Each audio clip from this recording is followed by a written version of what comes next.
Freedom. Understanding true human liberty. Purpose. This book clarifies what true freedom is, exposing misconceptions about external liberation, emotional indulgence, or moral license. It guides readers toward understanding freedom as inner lawfulness, responsibility, and alignment of spirit, soul, and body. It serves as an eye-opener for modern humanity, trapped in illusions of autonomy. Foreword. Why freedom is misunderstood. Freedom is one of the most spoken words in human history, yet one of the least understood. It is praised, demanded, fought for, and defended, often with passion and sacrifice, yet the inner state of humanity grows increasingly restless, divided, and bound. This contradiction alone reveals that what humanity commonly calls freedom is not freedom at all, but a shadow born of misunderstanding. At the root of this misunderstanding lie desire and fear. Desire urges the human being to remove all limits that restrain pleasure, expression, or personal will. Fear urges escape from responsibility, consequence, suffering, and accountability. Together, desire and fear fabricate an image of freedom as unrestricted movement, self-gratification, or independence from all authority. This image is emotionally attractive, yet spiritually destructive, because it ignores the immutable laws governing creation. Thus, freedom became associated with doing as one wishes, rather than living as one must within law. The moment freedom is severed from law, it ceases to exist. What remains is license, an indulgence that quickly turns into bondage. Humanity mistook the loosening of restraints for liberation, not realizing that restraints imposed by law are not chains, but supports.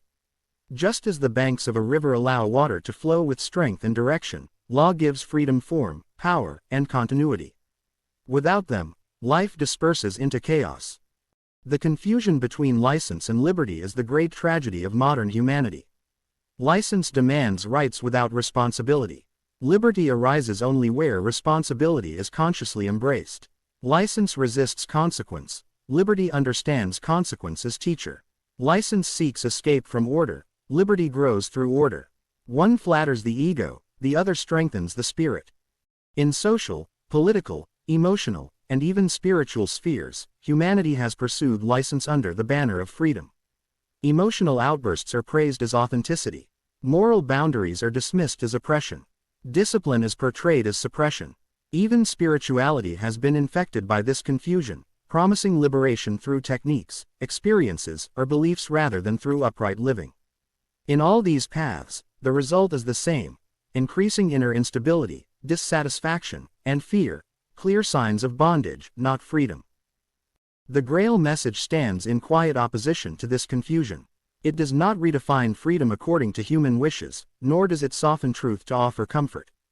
It restores lawful understanding. It shows that freedom is not the absence of law, but conscious alignment with it. It reveals that true freedom begins within.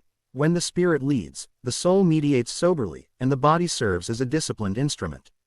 Only then does the human being act freely, because such action is no longer driven by compulsion, fear, or desire. This book is not written to excite, persuade, or console.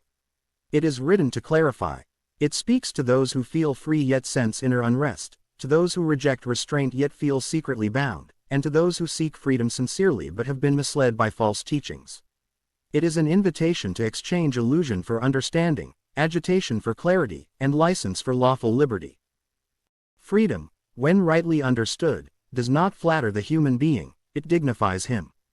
It demands responsibility, sobriety, and courage. But in return, it grants what no external system, revolution, or indulgence ever can: inner peace, strength, and conscious self-mastery. In this spirit, the following pages proceed, not as speculation, not as ideology, but as clarification, enlightenment, and correction, in harmony with the Grail-inspired rhythm of truth that restores order where confusion has reigned. Introduction. What people think freedom is. When the word freedom is spoken today, most people do not think of inner clarity or lawful self-mastery. They think of external independence, the ability to choose without interference, to move without restriction, to speak and act without being questioned. Freedom, in this view, is measured by how little one is constrained by others, by tradition, by morality, or by consequence. The freer a person feels externally, the freer they believe themselves to be. This understanding appears reasonable on the surface, yet it collapses under honest observation. For many who possess wide external independence, financial autonomy, social liberty, political rights, inner unrest, dissatisfaction, addiction, anxiety, and fear persist. If freedom were truly external, such conditions would disappear with independence. Their persistence reveals a deeper truth. Freedom is not an outer condition, but an inner state. Another common belief is that freedom means acting without restraint or consequence. Restraint is viewed as oppression, discipline as suppression, and consequence as injustice. Modern culture increasingly teaches that any limitation placed on desire is an attack on freedom. Moral laws are labeled outdated, natural boundaries are challenged, and responsibility is reframed as a burden imposed by others. In this climate, freedom is reduced to the right to act first and reflect later, if at all. Yet action without restraint does not produce freedom, it produces compulsion. The person who must follow every impulse is not free, but driven. The one who reacts emotionally to every provocation is not liberated, but enslaved to circumstance. Where restraint is rejected, inner order collapses. And where inner order collapses, fear, conflict, and dependency arise. Thus, the attempt to escape restraint results in a far harsher bondage to impulse, mood, and external influence. Closely tied to this is the idea that freedom is emotional and social indulgence. Expressing every feeling is praised as authenticity. Refusing correction is celebrated as self-acceptance. Social norms are discarded in the name of individuality, while inner discipline is mocked as repression. Many are encouraged to live their truth, without ever asking whether that truth aligns with reality, law, or responsibility. This indulgence feels liberating at first, because it removes immediate inner tension. But over time, it weakens the soul. Emotional excess dulls perception. Social indulgence erodes dignity. The human being becomes reactive, dependent on affirmation, validation, or stimulation. What was called freedom quietly transforms into dependence on pleasure, approval, and distraction. The individual becomes increasingly governed by the very forces they believed they had escaped. Here lies the great irony. Misunderstood freedom creates inner bondage. External independence without inner order breeds chaos. Action without restraint breeds fear of consequence. Indulgence without discipline breeds weakness. The soul, deprived of structure, becomes unstable. The intellect, ungoverned by higher insight, becomes clever but blind. The body, elevated to master instead of instrument, demands constant satisfaction. In such a state, the human being may loudly proclaim freedom, yet inwardly feel restless, dissatisfied, and constrained by invisible chains. The Grail Message brings clarity by restoring the correct sequence: law first, freedom second. It shows that freedom does not arise by removing boundaries, but by aligning with the lawful structure of creation. Just as a bird is free not because it ignores gravity but because it moves in harmony with it, so the human being is free only when living in accord with inner and outer law. This introduction serves as a mirror. It invites the reader to observe not what they believe about freedom, but what their life reveals. Where there is fear, compulsion, unrest, or dependency, freedom is absent, no matter how many rights or choices exist externally.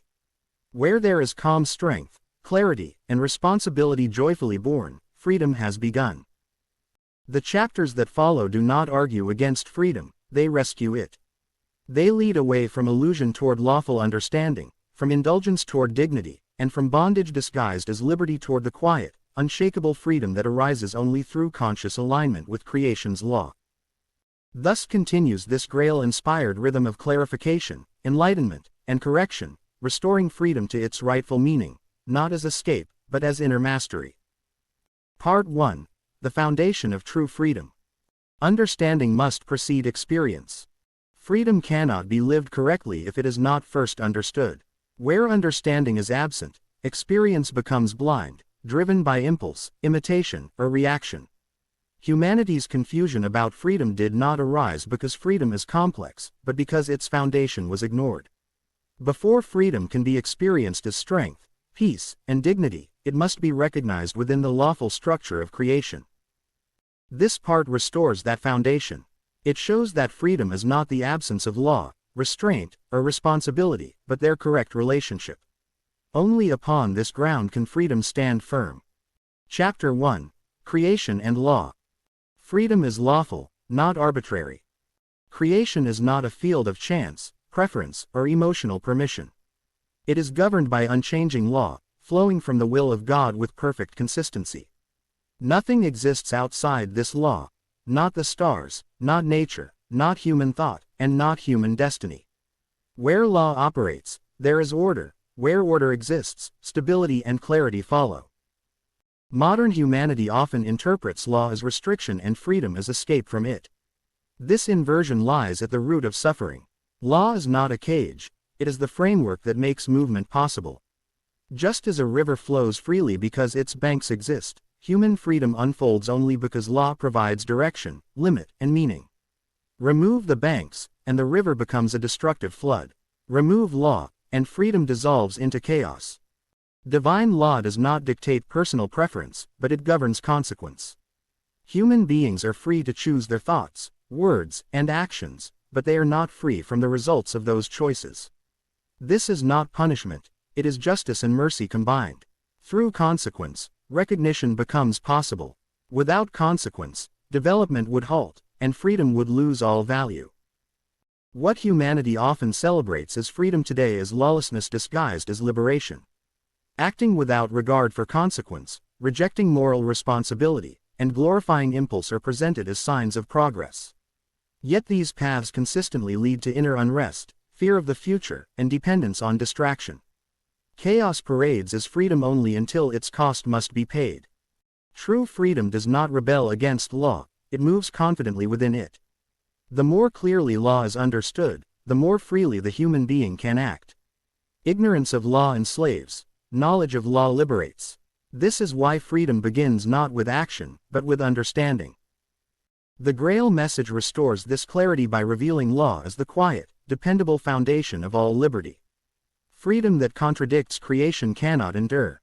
Freedom that aligns with it becomes unshakable. Chapter 2. Spirit, Soul, and Body in relation to freedom. Freedom can only be understood when the human being is seen in correct order: spirit, soul, and body, distinct in function, united in purpose. The spirit is the origin of true freedom. It is not emotion, belief, or intellect, but the core of conscious will and responsibility. Spirit seeks alignment with law because law resonates with its origin. When spirit leads, freedom expresses itself as inner certainty, moral clarity, and calm strength. This freedom is independent of external conditions. The soul is the mediator. It receives impulses from the spirit and translates them into perception, feeling, and desire. The soul is shaped continuously by thought and emotional movement. Where the soul is calm and clear, freedom flows smoothly. Where the soul is turbulent, indulgent, or confused, freedom becomes distorted. The soul does not create freedom, it either reflects or obstructs it. The body is the instrument. Through it, decisions become actions and intentions take form. The body itself is neither free nor enslaved, it obeys what governs it. When spirit governs through a clear soul, the body becomes a reliable tool for free action. When the body or intellect dominates, freedom collapses into appetite, habit, and reaction. Much of humanity's talk of freedom is body-centered. Freedom is equated with physical movement, sensory choice, or social permission. But a body-led human being is never free. The body demands comfort, stimulation, and survival. It fears pain and seeks pleasure. When it rules, fear rules. And where fear rules, freedom cannot exist. Freedom without inner order is illusion. When soul and body dominate spirit, choices are no longer free, they are compelled. Desire masquerades as decision. Reaction pretends to be choice. The individual believes they are free because no one is stopping them, yet they are driven relentlessly by inner disorder. True freedom arises when spirit leads, soul aligns, and body serves. This order is not mystical or dramatic. It is sober, quiet, and firm. It produces consistency instead of chaos, peace instead of agitation, and dignity instead of rebellion. Chapter 3. Responsibility is the core of freedom. Responsibility is not the opposite of freedom, it is its proof. Free will exists only where responsibility is accepted. A choice without accountability is not freedom, it is evasion. Humanity often seeks freedom from responsibility, believing it to be a burden imposed by society, morality, or religion. Yet every attempt to escape responsibility results in deeper dependence on systems, substances, relationships, or circumstances. Responsibility restores dignity because it affirms the human being as a self-determining entity. To be responsible means to recognize oneself as the source of one's actions and their consequences. This recognition awakens strength. It shifts life from victimhood to authorship. Freedom without accountability produces fear. The person who avoids responsibility must constantly defend, justify, or escape the outcomes of their actions. They fear exposure, correction, and consequence. In contrast, the responsible human being fears nothing, because nothing is denied. Consequences are faced, learned from, and integrated. The Grail Message clarifies that responsibility is woven into creation's law. No thought, word, or deed is isolated. Each carries formative power, shaping the soul and determining future experience. This does not restrict freedom, it gives it weight and meaning. A choice matters precisely because it has consequence. Self-determined development is the highest expression of freedom. It is not forced from outside, nor granted by belief, nor postponed to a future salvation. It unfolds through daily choices aligned with inner recognition. Such freedom does not shout, demand, or rebel. It stands quietly, unmovable by opinion or pressure. Thus, responsibility is not a chain, it is the axis upon which freedom turns. Where responsibility is embraced, freedom matures. Where it is rejected, freedom decays into chaos and fear. Part 2. The Illusion of External Freedom. Mistaken beliefs and their consequences. Many people believe they are striving for freedom, yet what they pursue is only a shadow of it. External freedom, freedom of movement, expression, pleasure, or choice, can exist while the human being remains inwardly bound. This part exposes how widely accepted ideas of freedom actually deepen dependency, unrest, and fear. Only by recognizing these illusions can humanity turn toward genuine liberation. Chapter 4. Independence versus inner lawfulness. Acting unchecked does not equal freedom. Modern culture often celebrates independence as the highest form of freedom. To act without permission, to reject authority, to answer to no one, is praised as self-realization. Yet independence without inner lawfulness quickly turns into instability. The individual may be free from external control, but they become enslaved to impulse, mood, and circumstance. True freedom does not arise from removing outer rules while ignoring inner order. Outer structures, laws, norms, agreements, exist precisely because inner discipline is lacking. Where inner lawfulness is present, fewer external constraints are needed. Where it is absent, society multiplies regulations in an attempt to prevent collapse. Inner lawfulness means that the human being governs himself through recognition of consequence, dignity, and responsibility. Such a person does not need constant supervision or enforcement. His freedom is reliable because it is self-directed. In contrast, the person who rejects all boundaries eventually demands control from outside, even while resenting it. Consequences are not punishments imposed by society or fate. They are natural boundaries that reveal truth. When a human being ignores them, life itself educates through friction, loss, or limitation. This education is not cruel, it is corrective. Freedom that refuses to learn from consequence becomes self-destructive. Thus, independence without inner lawfulness is not freedom but isolation. It separates the individual from harmony with creation and from meaningful participation in life. True freedom integrates independence with responsibility, allowing the human being to stand firm without resisting order. Chapter 5. Emotional and Sensory Liberation. Pursuit of pleasure as false freedom. Another widespread illusion equates freedom with the right to feel and indulge without restraint. Emotional expression, sensory pleasure, and personal desire are treated as sacred freedoms, immune to evaluation. To deny oneself anything is seen as repression, to restrain emotion is labeled inauthentic. Yet emotional indulgence does not liberate, it binds. Emotions that are not governed by clarity and responsibility dominate the soul, pulling it from one extreme to another. The individual becomes dependent on stimulation, validation, or release. What is called freedom becomes a cycle of craving and dissatisfaction. Sensory pleasure follows the same pattern. The body demands repetition, intensity, and escalation. What once felt liberating becomes routine, then necessity. The human being who cannot restrain desire is not free, he is driven. He may choose the object of indulgence, but he cannot choose peace. Restraint is not denial of life, it is mastery of life. The ability to say, enough, marks the presence of inner freedom. Where restraint exists, enjoyment becomes deeper, calmer, and more enduring. Where it is absent, pleasure consumes the very freedom it promised. The Grail Message clarifies that emotional discipline and sensory moderation are not moral rules imposed from outside, but natural requirements for inner clarity. Freedom grows where the soul is calm and unforced. It diminishes where emotion and sensation rule unchecked. Chapter 6. Social and Political Misconceptions. Rights and privileges are not absolute freedom. Social and political systems often promise freedom through rights, privileges, and reforms. While such structures can reduce oppression and create fairness, they cannot create inner freedom. A society may grant extensive liberties while its citizens remain anxious, resentful, and dependent.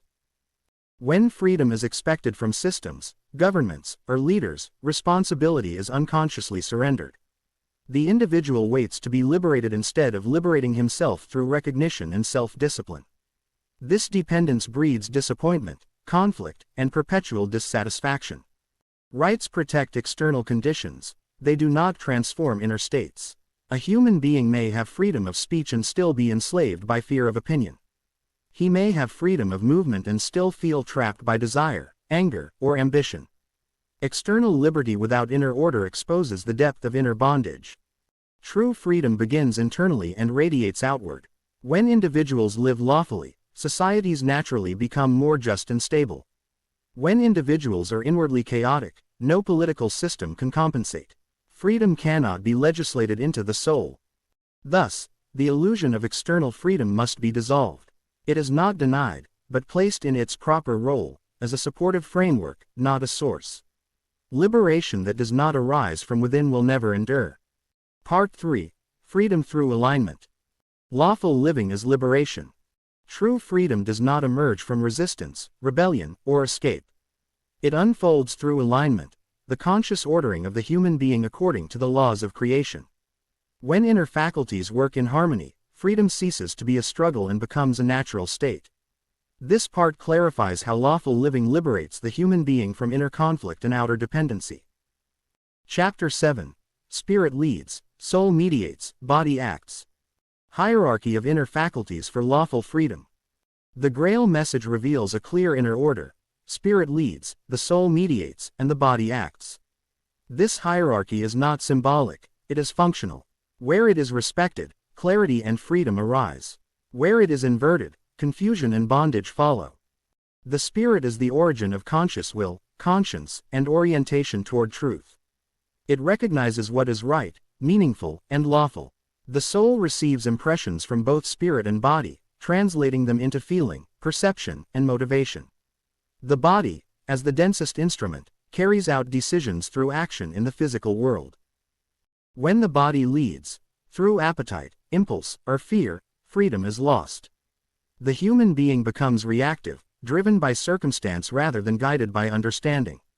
When the soul dominates without spiritual guidance, emotion rules, producing instability and inner turmoil. Only when spirit leads does the soul find calm direction and the body become a reliable instrument. Suppression of inner order causes perceived limitation. Many people experience lawful living as restriction because their inner order is already disturbed.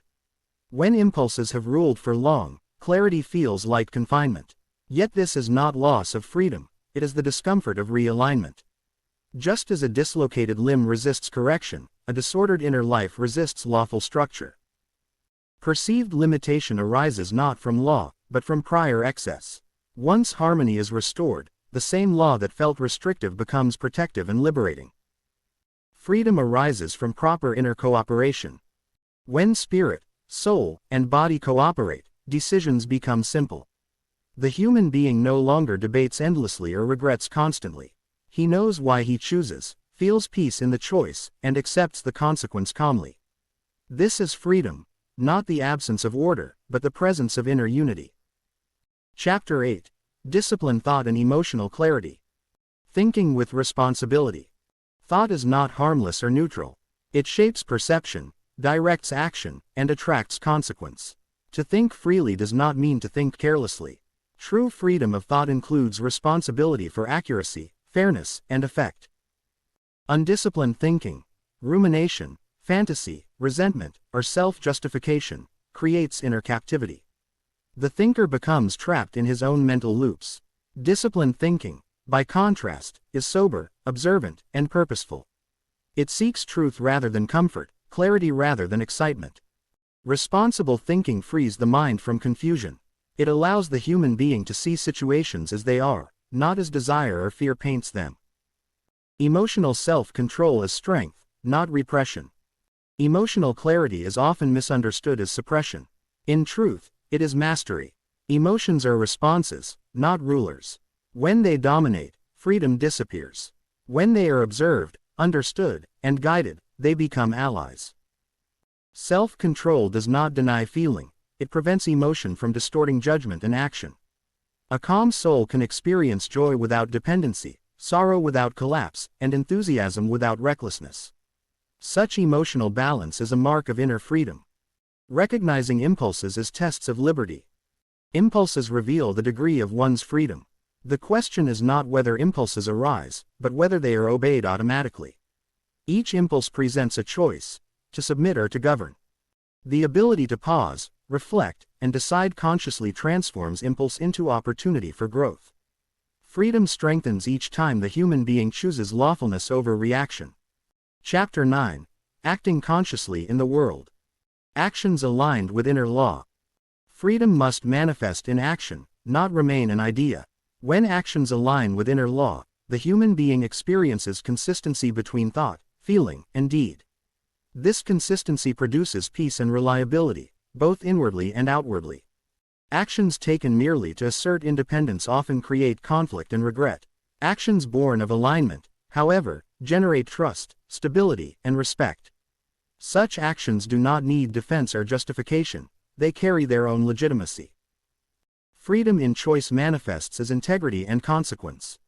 Every choice carries consequence. The free human being does not deny this, he embraces it. He understands that consequence is not a threat to freedom but its confirmation. Only a free being can be held responsible.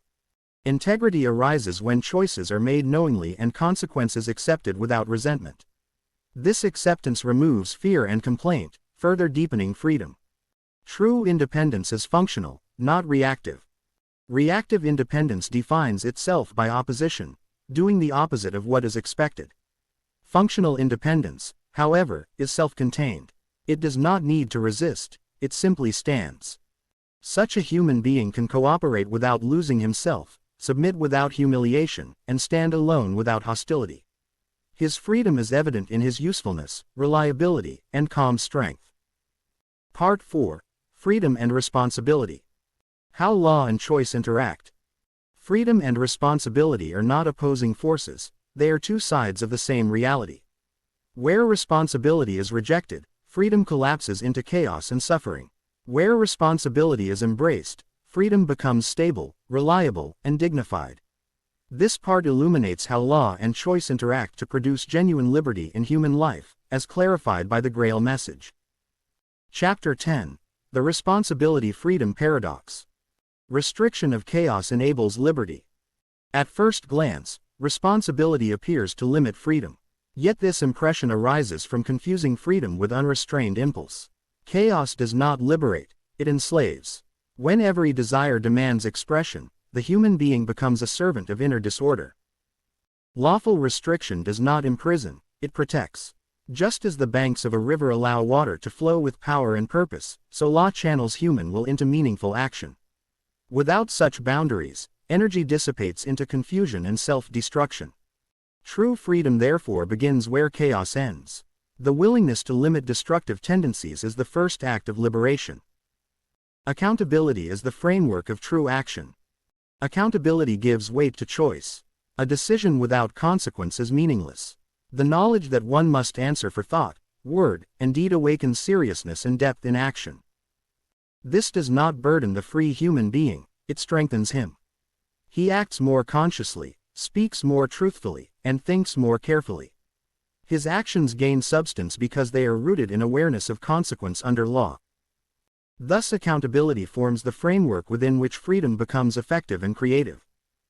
Avoiding external blame strengthens autonomy. Blame is an escape from responsibility. By attributing outcomes to others, society, fate, or circumstance, the human being relinquishes his power to grow. He may feel justified, but he is inwardly weakened. Freedom matures when one accepts authorship of one's inner condition and outer actions. Even where external injustice exists, inner response remains a matter of choice. By reclaiming this responsibility, autonomy is restored. The free human being does not ask, "Who is at fault?" but, "What is required of me under law?" Chapter 11. Inner Order is Liberation. Harmonizing spirit, soul, and body. Inner order is not imposed, it is recognized and lived. When spirit leads, soul mediates, and body serves, inner conflict dissolves. The human being no longer feels pulled in opposing directions. This harmony produces freedom because energy is no longer wasted in contradiction. Thought, feeling, and action move in one direction. Decisions become clear, and effort is reduced. Such inner alignment is liberation from fragmentation. Predictable inner law reduces fear, doubt, and compulsion. Fear thrives in disorder. When a person does not know what will arise within him next, anger, desire, fear, or confusion, he becomes anxious and reactive. Lawful inner order creates predictability. The human being learns how he will respond because he has trained himself to respond lawfully. This reliability breeds confidence and calm. Compulsions weaken as clarity strengthens. Doubt fades as conscience becomes a dependable guide. Freedom grows quietly within this stability. Strength of quiet inner clarity. True strength does not announce itself. Quiet inner clarity needs no validation, no defense, no display. It allows the human being to stand firm without rigidity and flexible without compromise.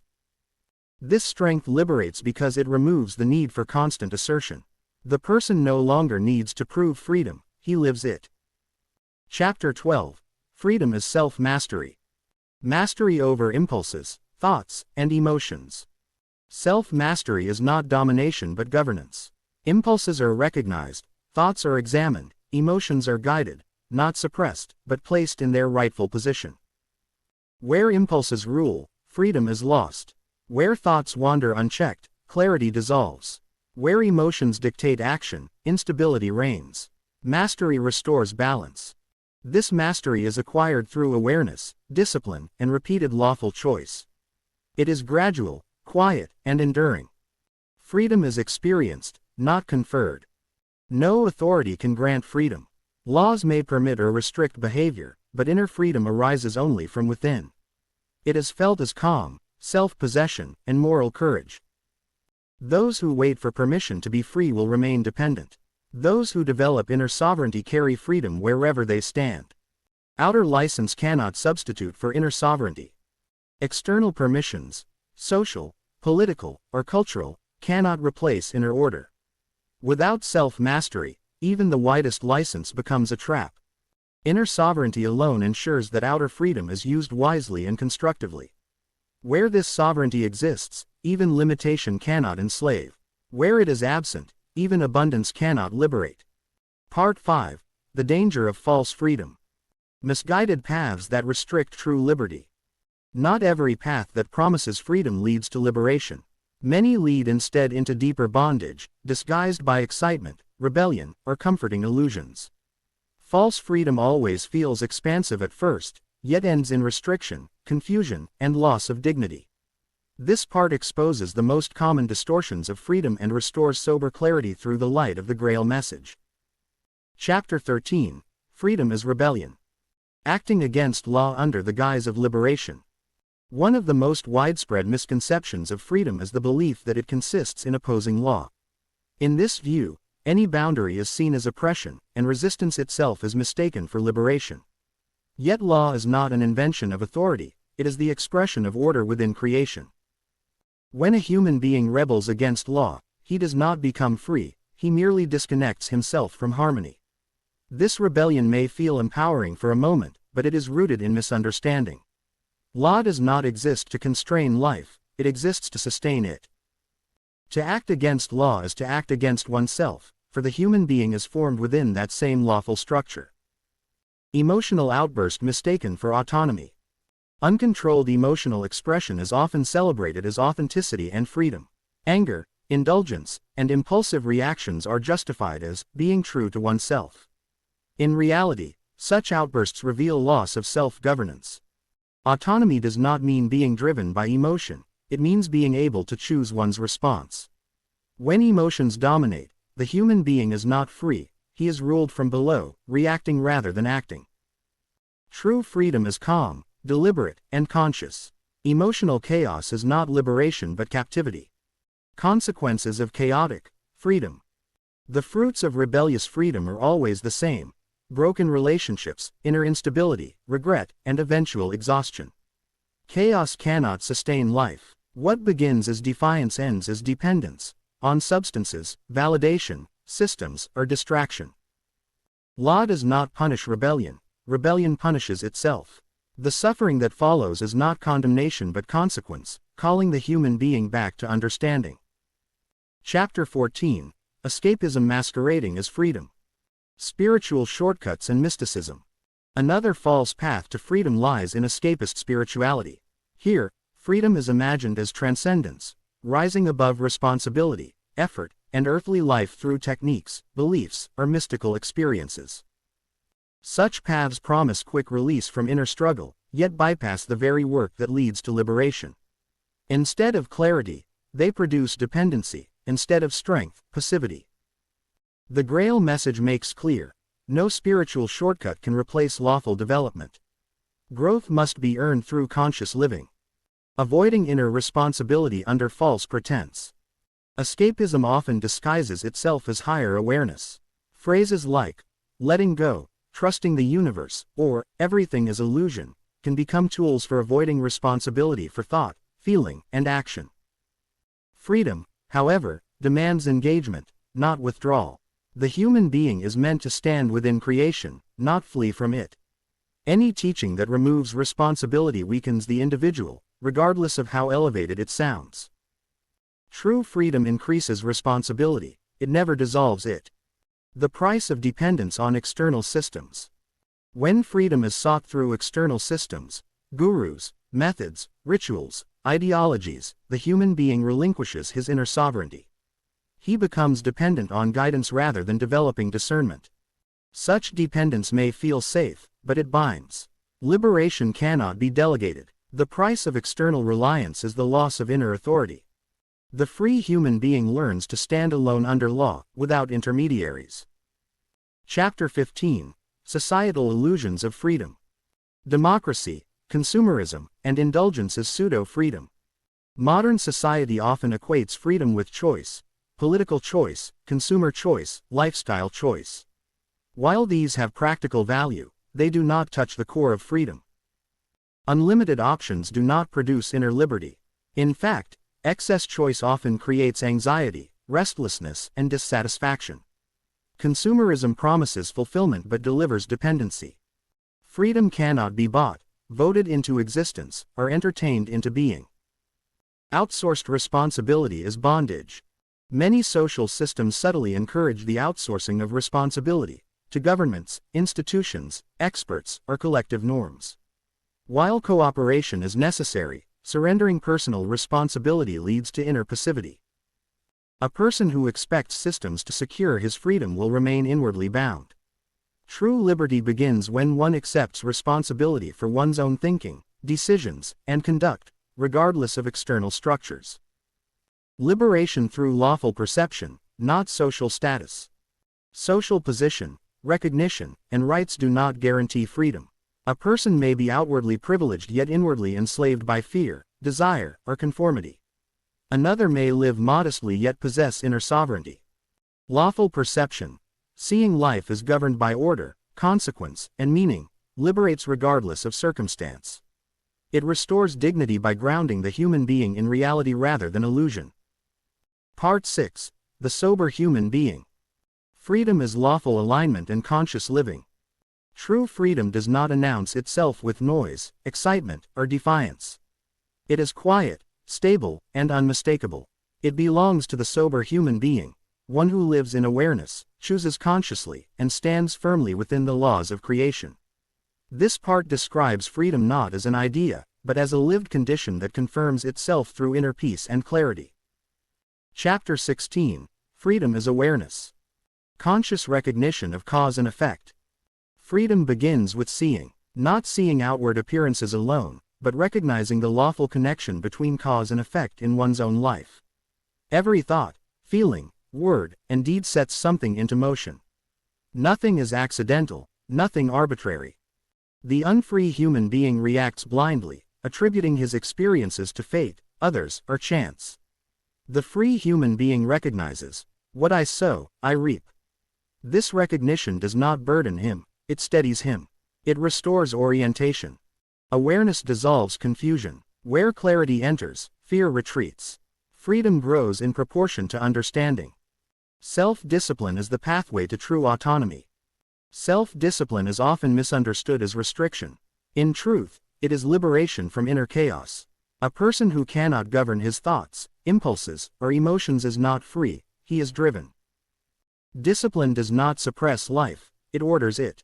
It places spirit above desire, clarity above impulse, and responsibility above convenience. Through discipline, the human being becomes capable of choice rather than reaction. Autonomy is not granted, it is developed. And it develops through steady inner governance. Freedom is a daily practice. Freedom is not achieved once and possessed forever. It is lived daily, in small choices and quiet decisions. Each moment offers the opportunity to act lawfully or unlawfully, consciously or unconsciously. The sober human being does not seek dramatic tests of freedom. He proves it in everyday life, through honesty, restraint, fairness, and inner attentiveness. Thus freedom becomes natural, not forced. Chapter 17. Freedom through choice, not circumstance. External events do not define liberty. Circumstances can restrict movement, comfort, or opportunity, but they cannot imprison the spirit unless the human being allows them to. History and daily life show countless examples of outwardly constrained individuals who remained inwardly free, and of outwardly privileged ones who lived in bondage. Freedom does not depend on conditions, it depends on orientation. When inner order is intact, external pressure cannot enslave. The sober human being does not wait for perfect conditions to be free. He lives freely within whatever conditions exist. Inner state is the source of autonomy. The true measure of freedom lies in the inner state, calmness, clarity, and independence of thought. A person who remains inwardly composed under pressure demonstrates real liberty. This inner state is not indifference. It is alert presence without agitation. Such a person can respond wisely because he is not driven by fear, anger, or desire. Freedom arises when the spirit governs the soul and the body serves as a willing instrument. Using opportunities lawfully. Freedom does not mean exploiting every opportunity, it means using opportunities rightly. The free human being asks not, "What can I get?" but "What is lawful here?" Choice guided by law preserves dignity. It prevents regret and strengthens self-respect. Through lawful use of opportunity, freedom proves itself constructive rather than destructive. Chapter 18. Inner peace is confirmation of freedom. Calm, sober presence is evidence of liberty. True freedom announces itself through peace. Not excitement, not constant stimulation, but a steady inner calm. This calm is not emptiness, it is fullness without pressure. Where freedom is real, there is no inner compulsion to prove, impress, dominate, or escape. The human being stands quietly within himself. Peace is not withdrawal from life, it is right participation in it. Absence of fascination, obsession, or fear. The unfree human being is fascinated by power, pleasure, ideology, spirituality, or identity. Fascination binds attention and weakens judgment. The free human being is interested but not captivated. He observes without obsession and engages without losing himself.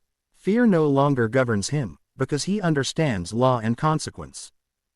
Freedom restores sobriety. Lawful living is natural liberation. When life is lived in harmony with creation's law, freedom ceases to be a struggle.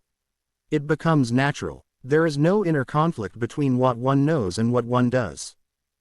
This harmony brings dignity, strength, and quiet joy. Nothing mystical is required. Nothing dramatic occurs. And yet, everything is different. Thus the sober human being stands as living proof that freedom is not rebellion, escape, or indulgence, but lawful alignment consciously lived. Conclusion. Freedom understood, bondage ends. Freedom ends being a question the moment it is rightly understood. Much of humanity's suffering arises not from lack of freedom, but from a false image of it.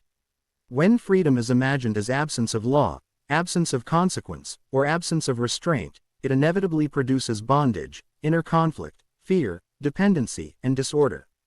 The Grail Message restores freedom to its lawful place and thereby dissolves this long-standing confusion. Freedom is lawfulness, responsibility, and self-alignment. Freedom is not opposed to law, it exists within law. Just as a river is free only when it flows within its banks, so the human being is free only when living within the laws of creation.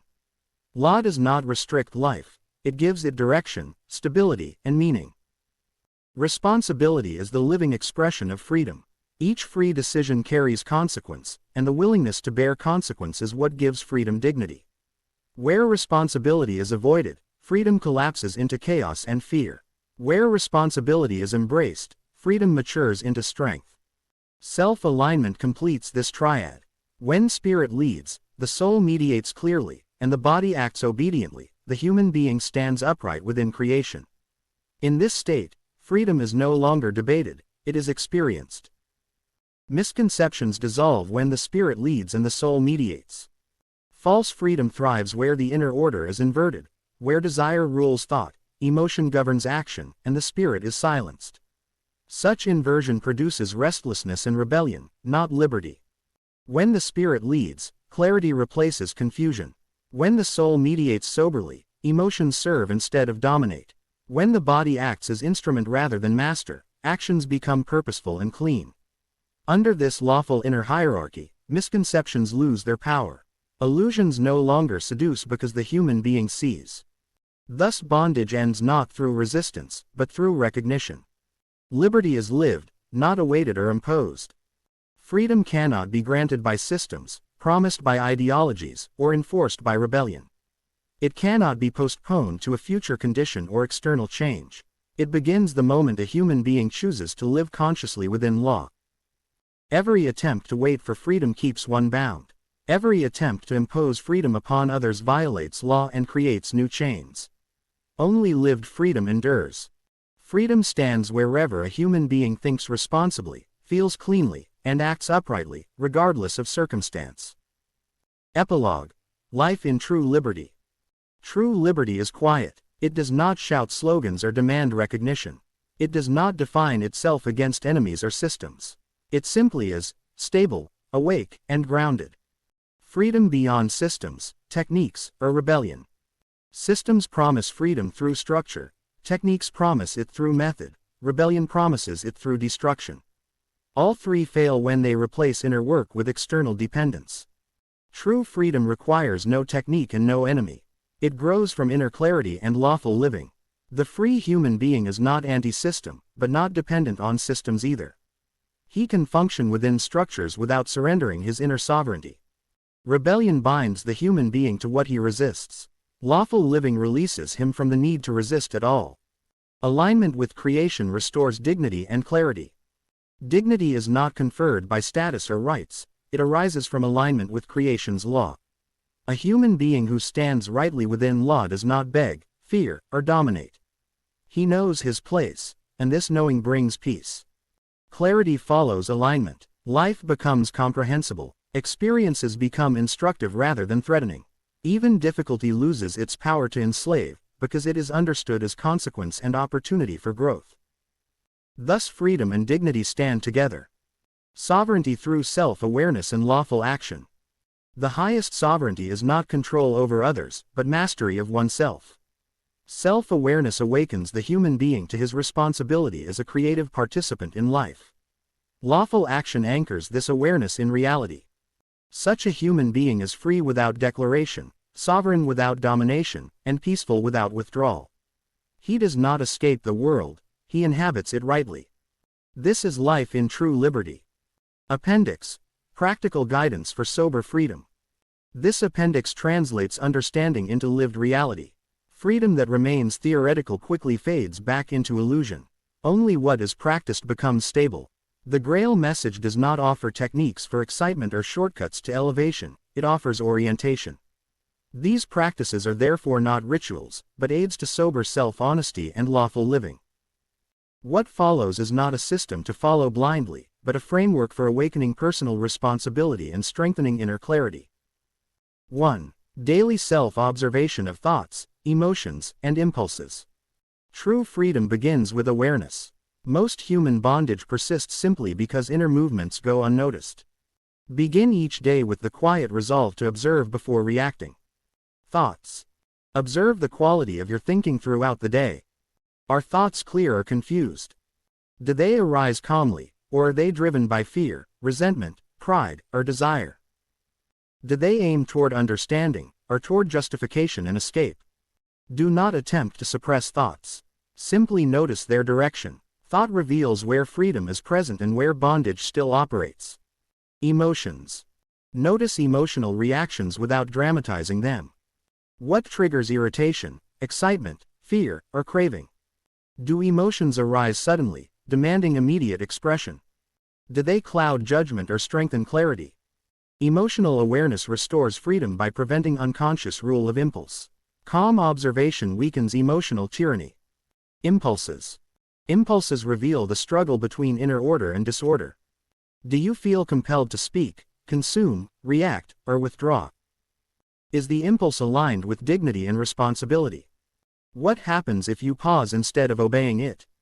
Freedom grows in the space between impulse and action. This daily self-observation must be honest, never judgmental. Condemnation blinds, clarity frees. 2. Exercises to distinguish true freedom from license or indulgence. Many actions feel liberating in the moment but create dependence afterward. To distinguish true freedom from false liberty, apply the following inner tests. The consequence test. Before acting, quietly ask: will this action strengthen my clarity or weaken it? Will it leave me more stable, or more restless? Does it increase responsibility or dissolve it? True freedom never produces inner disorder as its aftermath. The repetition test. Ask: if this action became a habit, would it lead to dignity or decay? Would it strengthen self-mastery or demand increasing indulgence? License depends on repetition for satisfaction. Freedom does not. The independence test. Observe whether an action increases inner independence or creates reliance. Does it require external stimulation, approval, or escape? Or does it strengthen inner stability? True freedom leaves the human being less dependent, not more. Through these simple recognitions, indulgence loses its seductive mask. 3. Grounding routines for conscious action. Freedom is stabilized through conscious rhythm in daily life. Grounding is not restriction, it is anchoring. Conscious beginning of the day. Begin each day deliberately. A few moments of silence. Clear intention to think, feel, and act responsibly. Acceptance of the day as a lawful field of learning. Avoid emotional charging or expectation. Sobriety brings strength. Measured speech. Practice speaking less, but more truthfully. Speak only what is necessary. Avoid impulsive expression. Let words arise from clarity, not reaction. Speech grounded in awareness preserves inner freedom. Order in simple actions. Carry out ordinary tasks attentively. Walking, eating, working, interacting. Order in small things strengthens freedom in greater matters. Carelessness erodes sovereignty. Evening quieting. Before rest, allow the day to settle. No stimulation. No emotional replay. No self-accusation. Quiet completion frees the soul from carrying unresolved tension into the next day. 4. Weekly review for inner alignment and responsible living. Once each week, conduct a sober inner review, not to judge, but to see. Review of thought. Ask: Did my thinking remain responsible? Where did fear, pride, or desire dominate? Where did clarity prevail? Review of emotion. Observe. Which emotions strengthened me? Which weakened my inner order? Where did I regain balance through restraint? Review of action. Consider. Did my actions align with my understanding? Where did I avoid responsibility? Where did I stand upright despite difficulty? Recognition, not excuse.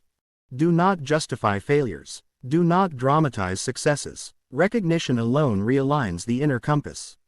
This weekly review anchors freedom in reality and prevents self-deception. Closing orientation.